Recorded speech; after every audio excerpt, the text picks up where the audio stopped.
things in life happen for you and not to you. And by that, I mean, I think when I was younger, I used to have the opinion of, I'm legally blind. This happened to me. Why is this the case? I can't drive, whatever. That's not my opinion anymore. I am so thankful that I was born legally blind. It is a gift to me. It is a blessing. It's not a curse, because I get to pave the way for others in sports, in life, share my story and impact so many people. And if I wasn't legally blind, I wouldn't be able to do all this. And for that, I'm so grateful.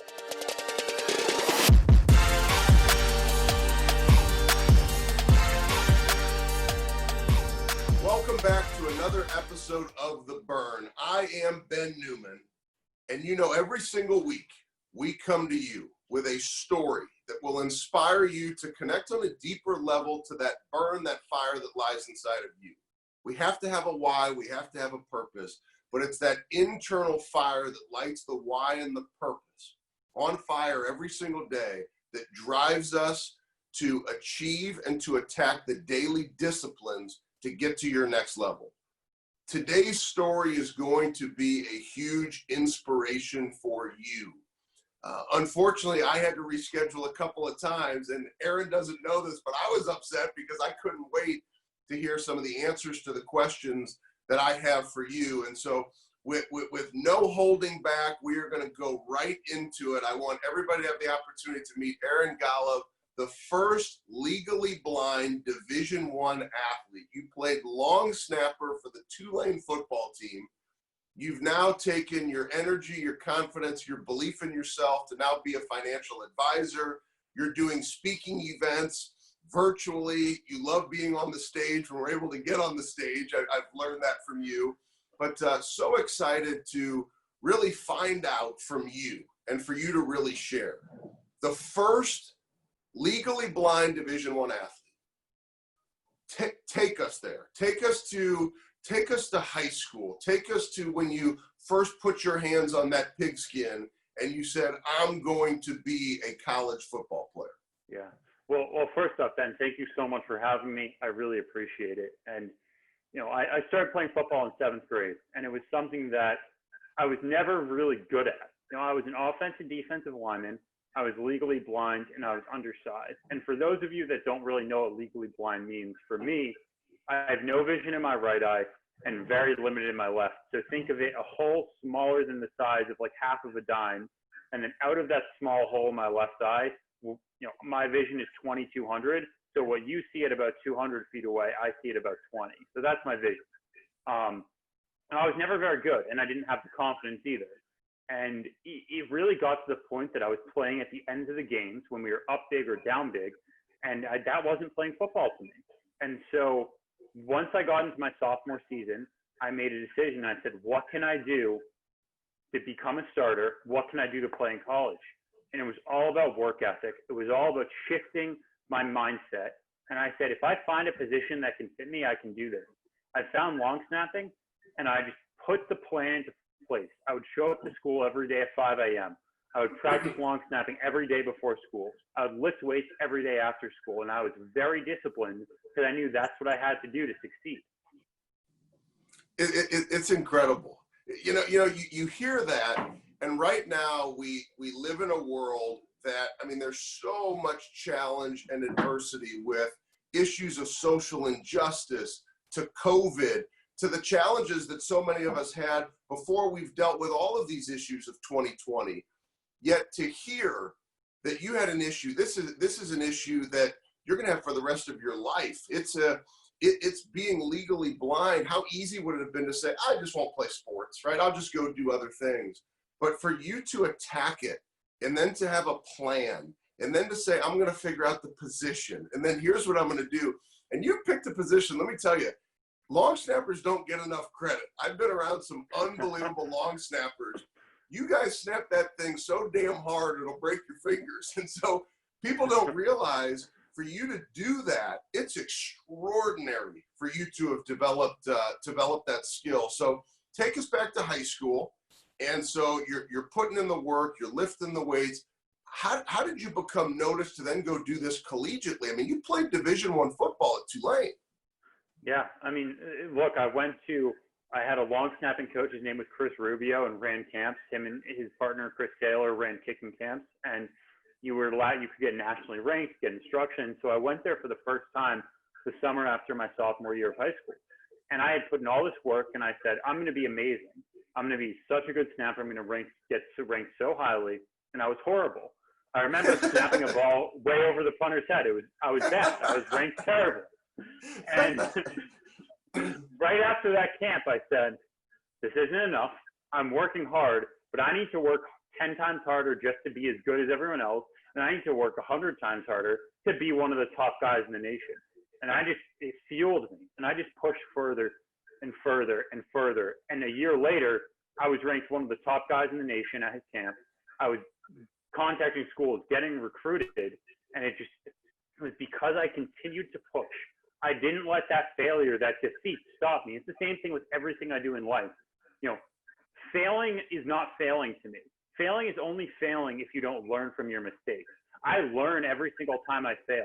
So I love failure. It allows me to learn. It allows me to grow and succeed in the future. So all of this passion, all this clarity, what's the fuel? What was the burn for you? What was the part where you said, this is what fuels me. This is where the drive comes from. Help us really go down deep for us. What is that burn that caused you to think that way and to show up and take that kind of action? Yeah, I mean, the short answer is showing that the impossible is possible. And really, that is true. If you set your mind to something, you can accomplish anything that you want. But I think going deeper into that, I always had this belief, I don't think anyone really thought I could play football. No one thought, I could play college football, especially because they didn't think I could play football in general. And there were a lot of beliefs about me, a lot of beliefs about someone who has a disability. You can't do this or you can't do that. And I just said, I don't care. I'm going to push harder. I'm going to work harder than everyone else, and I'm going to achieve it.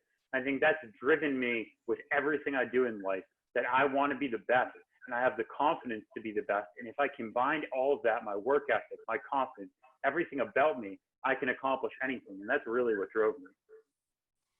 And so how does that mindset show up today? Right? So the football career is over.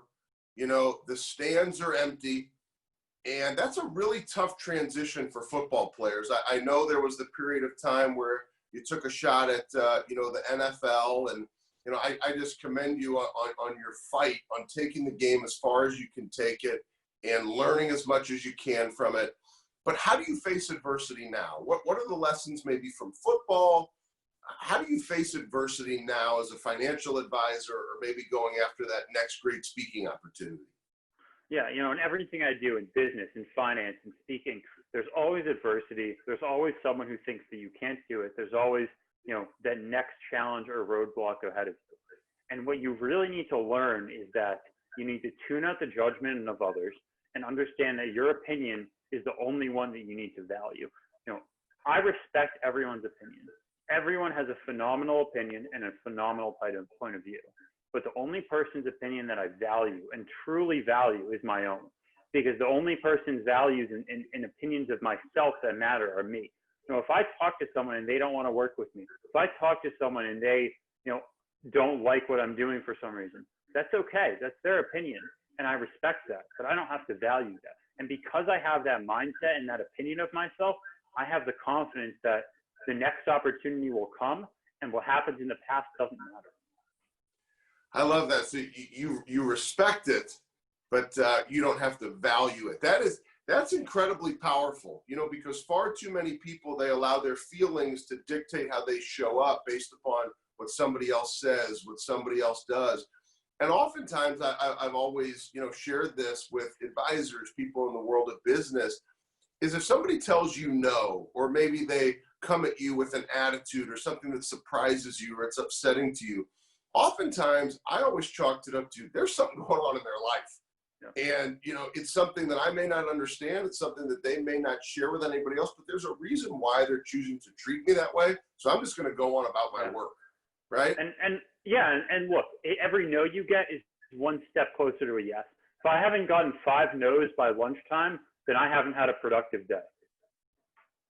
And I think that's such a great lesson. You and I were chatting about the speaking business, and, a lot of times people think, oh, well, you speak, and so people just hire you to speak. It's like, it doesn't always work out that way. Somebody may say, you know, your energy is too much, or, you know, you're too in your face, it's too loud, it's too locker room-esque, right? So I may not be the best fit for every single speaking engagement. Maybe my fee is too high.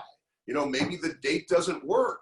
And so, you know, things don't always work out, but you have to keep fighting through those no's. It's such a critically important thing. And I love what you're saying. That's how you know you're in the game. You've heard 5 no's before you get to lunch. That's powerful. So two more questions I have for you. Who's the best coach you ever had? So I think someone who wasn't a physical coach, but was a coach and a role model. And so my good friend's father, his name is Steve Burton. His whole family, his father was a legendary Patriots player, Ron Burton, Hall of Fame player. His son now is a college quarterback, and his whole family has been in athletics. And you know, I would show up every day to high school with my dad, him, and his son, who now is a quarterback, and you know, we would practice every day. And kind of 2 lessons from that. I think he and my dad were both the biggest coaches. My dad would show up to me with me every day, but he would never say, you know, do you want to go snap tomorrow morning? He would go with me every morning, but only after I asked him to come with me. He would never push me to do it, but if I asked him, he would come with me. But then when I got to school, he would catch my snaps. But if I ever had a bad snap, Steve would be the one to push me. If I had a bad snap, he'd say, go give me push-ups. You know, go fix this. He would never let anything slide. And that dedication and work ethic that he instilled in me really allowed me to, you know, become the person I am. That's incredible. And it sounds like, so you learned attention to detail from a Hall of Famer, which a lot of people, they hear Hall of Famer and they don't realize there's about 350 men who have ever walked the face of the earth that have played in the Pro Football Hall of Fame. And my dear friend Aeneas Williams, you know, he was also a guest here on the show, The Burn, and you know, I mentioned that statistic then, but I think people hear Hall of Famer and they're like, oh, there must be thousands of people in the Hall of Fame. I mean, you're talking about 350 people. So for you to receive that kind of coaching, it makes me think to myself, like, how unique that you were young, you were accepting of it, you were open to the coaching, right? Because a lot of times, you know, people, maybe they're not coachable, right? So you went out, you were disciplined, but he helped you attack the details. That's what a great opportunity that was. Yeah. Look, one of the biggest strengths that you could have is being coachable. And if you're not willing to learn, if you're not willing to adjust and change, then there's only so far that you can go. I couldn't agree with you more. Aaron, I got one great question, and I'm a big iron sharpens iron guy, so I'm always wanting to learn. I'm always wanting to grow. What is the greatest life lesson you have ever learned? Could be from a coach, a teacher, a friend. What's the greatest life lesson? If there's one thing you say at every speech, I want to make sure I'm sharing this lesson. What's the greatest life lesson you've ever learned? Things in life happen for you and not to you. And by that, I mean, I think when I was younger, I used to have the opinion of, you know, I'm legally blind. This happened to me. Why is this the case? I can't drive, whatever. That's not my opinion anymore. I am so thankful that I was born legally blind. It is a gift to me. It is a blessing. It's not a curse, because I get to pave the way for others in sports, in life, share my story and impact so many people. And if I wasn't legally blind, I wouldn't be able to do all this. And for that, I'm so grateful. What an amazing perspective. Aaron, let them know. How can they stay in contact with you? Yeah, so 2 ways. My Instagram is at Aaron J. Golub, and at my website is aarongolub.com. You can feel free to check out any of those. Guys, definitely check out Aaron. Stay connected to Aaron. I'm also going to give him a plug. He has a podcast that's getting ready to roll out. And actually, by the time this episode comes out, we should have a handful of episodes we've already been able to learn from. So I'm excited for you to continue to grow as an advisor. As really, it's a coaching too. With podcasts, with your mindset, you're going to be coaching people as a speaker. I hope everybody you really take in how Aaron embraces adversity. I'm so thankful for you spending this time and sharing with us, but I really want to challenge everybody. How are you showing up in the midst of the adversity that's in your life now? If you take the opportunity to listen and to embrace Aaron's mindset of embracing adversity as a blessing, I think how you show up when you face challenge and adversity will help you write one hell of a story. Thank you for continuing to support The Burn, for subscribing to The Burn, for sharing our episodes. We appreciate you, and let's keep fighting together. Aaron, thanks for being with us. Thank you so much. Really appreciate it.